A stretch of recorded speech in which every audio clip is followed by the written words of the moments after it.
Olá pessoal, meu nome é Bárbara Silveira, faço parte da equipe da COPECEI e estou aqui com vocês para prestar mais uma TE à distância pelo projeto Bahia Produtiva.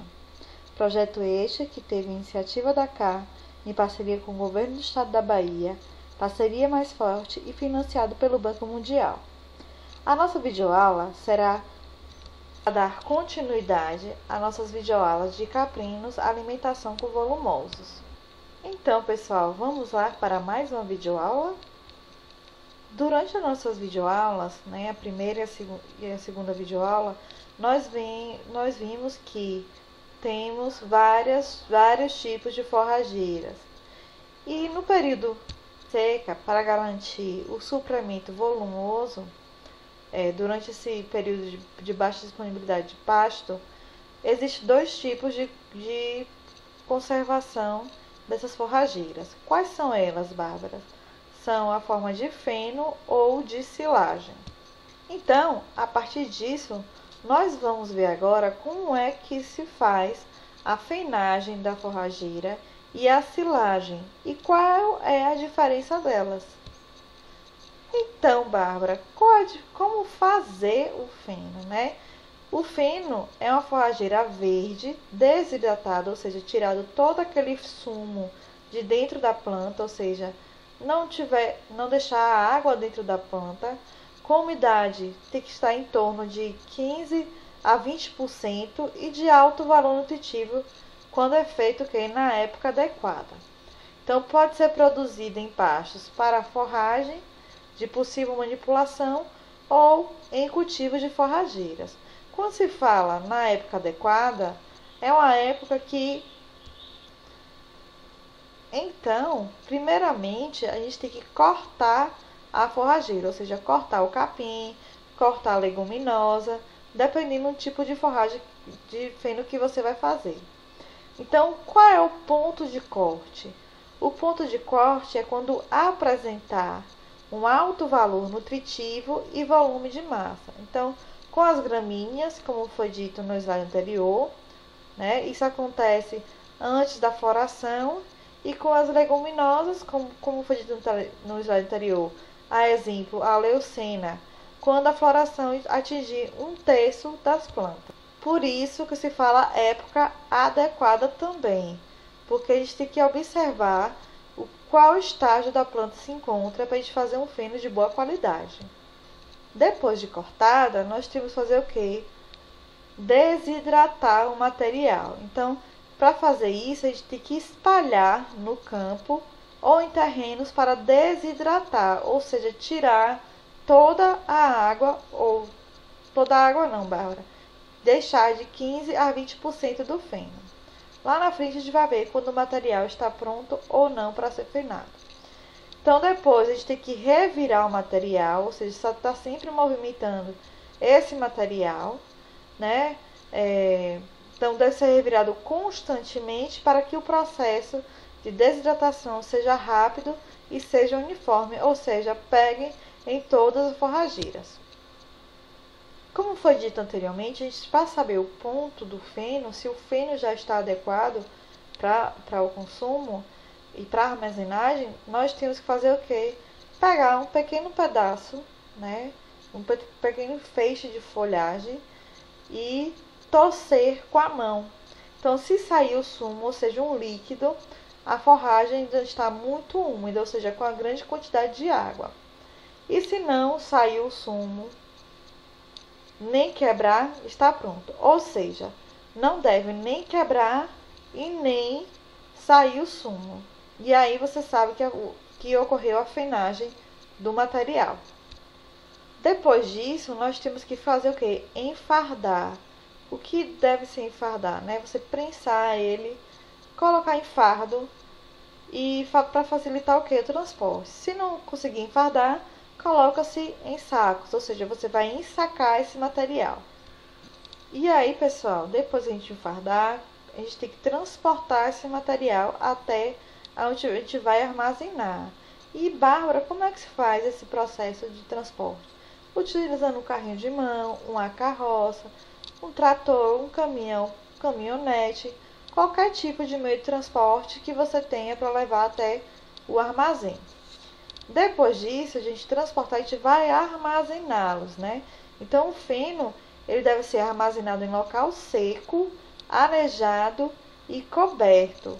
Por quê, pessoal? Se a gente tem intenção agora de deixar uma forragem desidratada, se a gente não colocar em um local que não esteja coberto, vai receber chuva, vai receber calor, vai receber tudo e você vai perder a qualidade do feno e você vai perder todo aquele trabalho que você teve anteriormente para você fenar o material.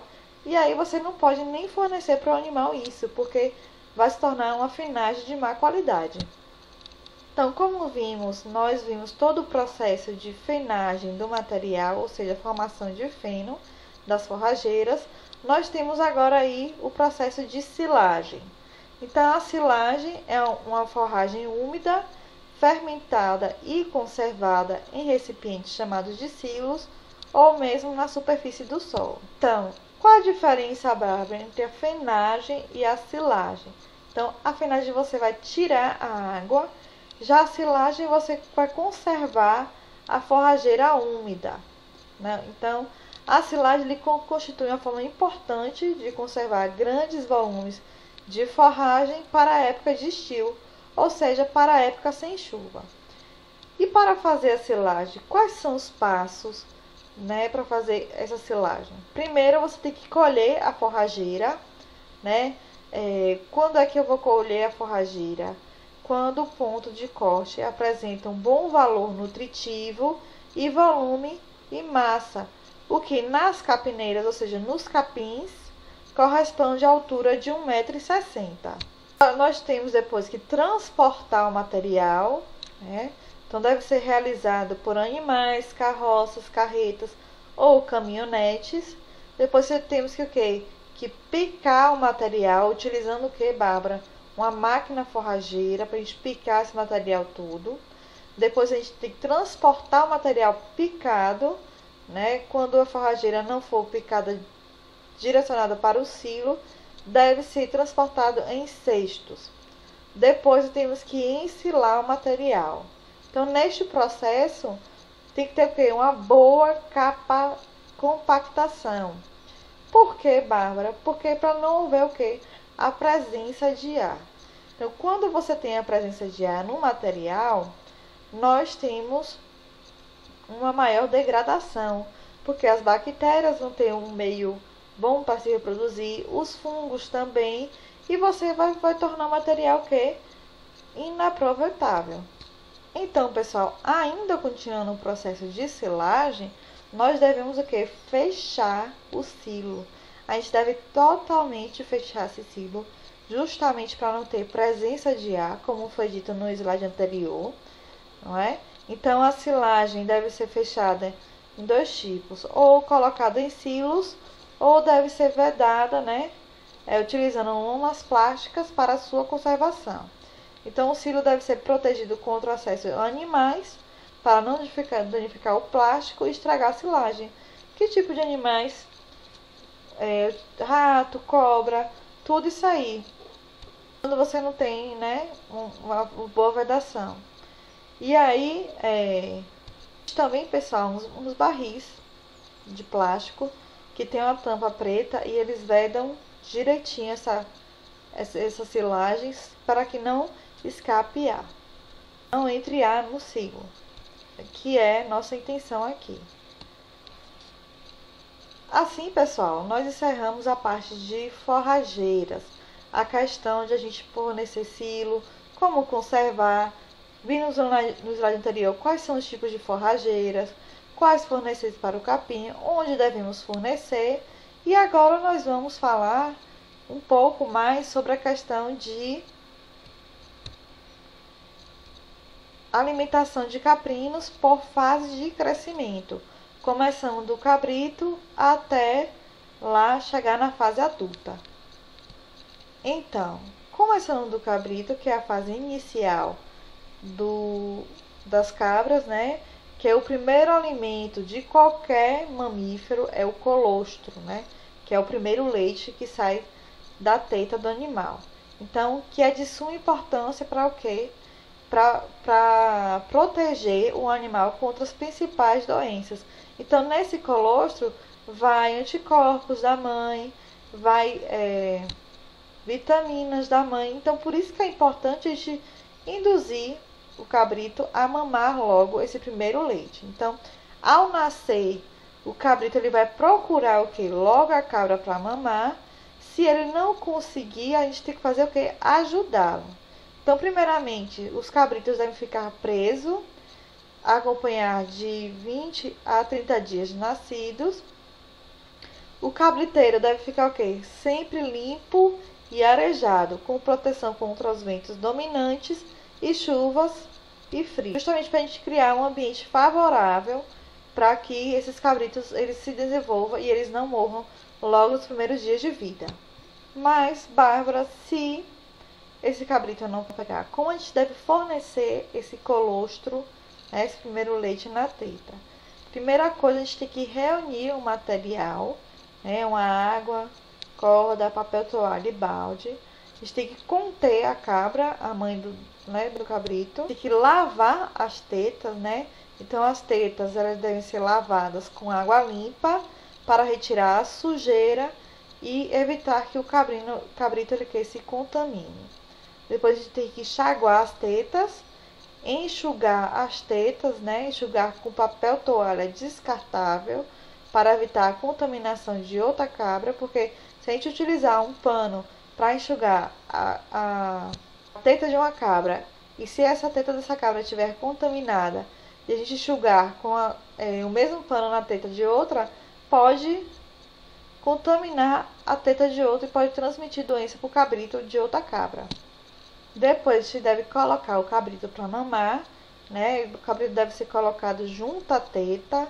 Se não pegar, a gente tem que esguichar um pouco, né, de jato do colostro na boca do animal para estimular a mamada, né? Primeiramente, a primeira mamada deve ser feita 30 minutos após o nascimento. Deve ocorrer pelo menos 4 mamadas por dia. Após o período do colostro, o cabrito continua mamando na mãe até a adaptação, né? Até a partição, ou seja, ele tirar o peito. Se não ocorrerem problemas com a mãe, deve ser feito o que? Alimento artificial. Logo após o que? O primeiro dia de vida, o cabrito deve ter água e volumosos, né? Capim e feno disponível. Outro ponto importante também que a gente deve fornecer é água limpa, se fornecida em bebedouros ou vasilhas apropriadas, né? O bebedouro deve ser lavado e a água deve ser trocada todo dia para não evitar contaminação, justamente porque o cabrito ali ainda está na fase, né, de criar o sistema imunológico dele. Depois, né, de passar esses dias no cabriteiro, os cabritos podem ser soltos a pastos.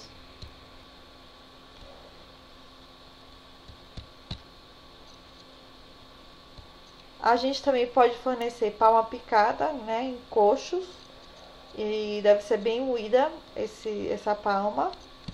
E agora, pessoal, falando da outra parte, né, que é a questão da alimentação do rebanho em si, nós temos que os caprinos ele apresentam os hábitos alimentares próprios, né, incluindo em sua dieta vários tipos de forragem, em razão da sua maioria resistências às condições adversas, mas isso não significa que eles dispensam qualidade nos alimentos, né?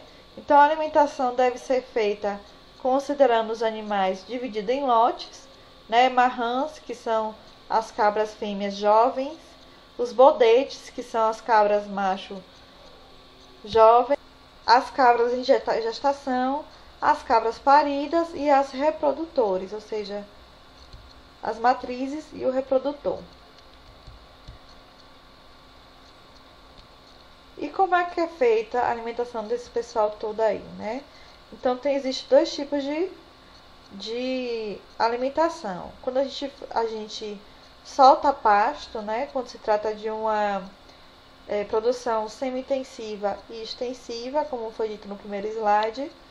E quando os animais são soltos a pasto nativo, temos o que? A caatinga, mais facilmente.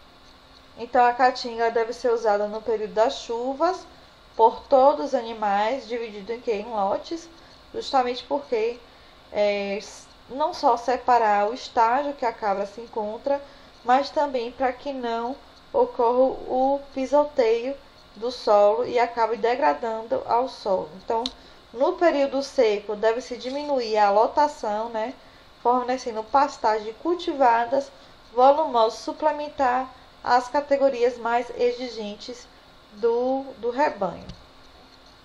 Depois, pessoal, temos que soltar também os animais em pastagem cultivada, né?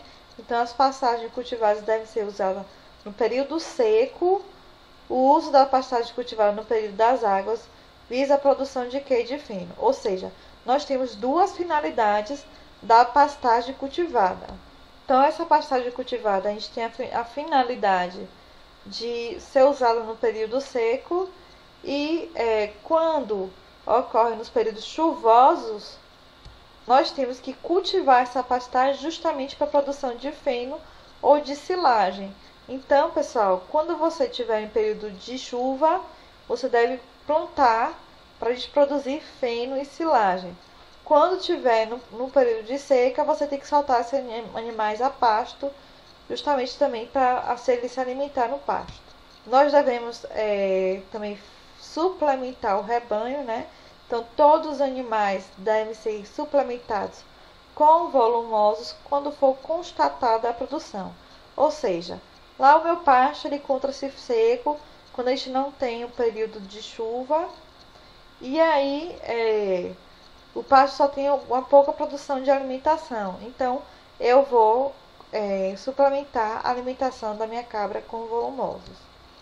E, como foi dito anteriormente, nós temos o fornecimento de feno e de silagem, né? Essas duas formas de conservação que servem como suplemento alimentar, principalmente na época de estiagem. Então, o feno ser fornecido em fardos, pendurados ou no coxo, e o feno pode ser ofertado puro ou associado com a palma ou a melancia de cavalo. Por que, Bárbara, associada com a palma e com a melancia de cavalo?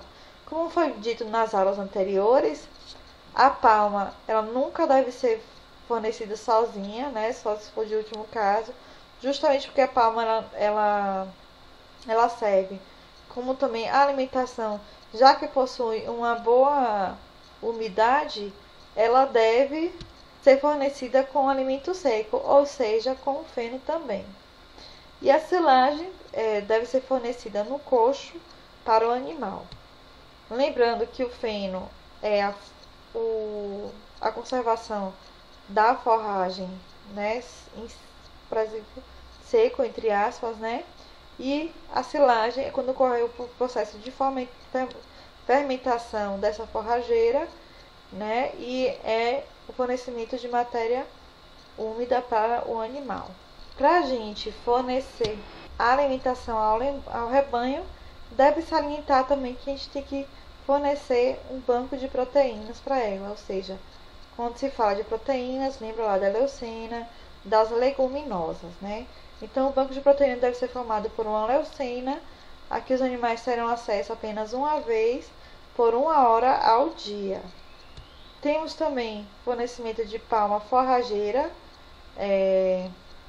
como foi dito sempre, né? A palma deve ser picada e fornecida em coxo, juntamente, ou seja, em conjunto com os volumosos secos. Nós temos aí também a melancia de cavalo, né? A melancia de cavalo deve ser fornecida em coxo, picada e moída, né? Misturada com o volumoso, justamente porque ela tem a mesma finalidade da palma, né? Porque a melancia também é uma planta que apresenta um alto teor de umidade, um alto teor de água dentro, né, da sua composição. Então, os animais devem ser soltos em rebanho na cultura da melancia de cavalo e os restonhos também de cultivos agrícolas devem ser fornecidos juntamente com a palma e com a melancia de cavalo, ou seja, aquele resto de cultivo que fica também serve para ser fornecido. Nós devemos também, pessoal, estar fornecendo sal mineral a ser uma fonte de alimentação mineral, né? Também deve ser fornecido em coxos e saleiros, sempre disponível. E assim, pessoal, nós terminamos a nossa videoaula. Está aqui, né, a coleção do Senar, caprinos alimentação com volumosos, que vocês devem encontrar todo esse material na Embrapa também. Obrigada. A Terra à Distância é uma adaptação das atividades de assistência técnica e extensão rural do Bahia Produtiva, projeto do Governo do Estado da Bahia por meio da Secretaria de Desenvolvimento Rural do Estado da Bahia, executado pela CAR, Companhia de Desenvolvimento e Ação Regional, com recursos provenientes de acordo de empréstimo com o Banco Mundial. Essa modalidade visa dar continuação às atividades de capacitação e apoio para produtores, associações, cooperativas, empreendimentos produtivos e agentes comunitários rurais.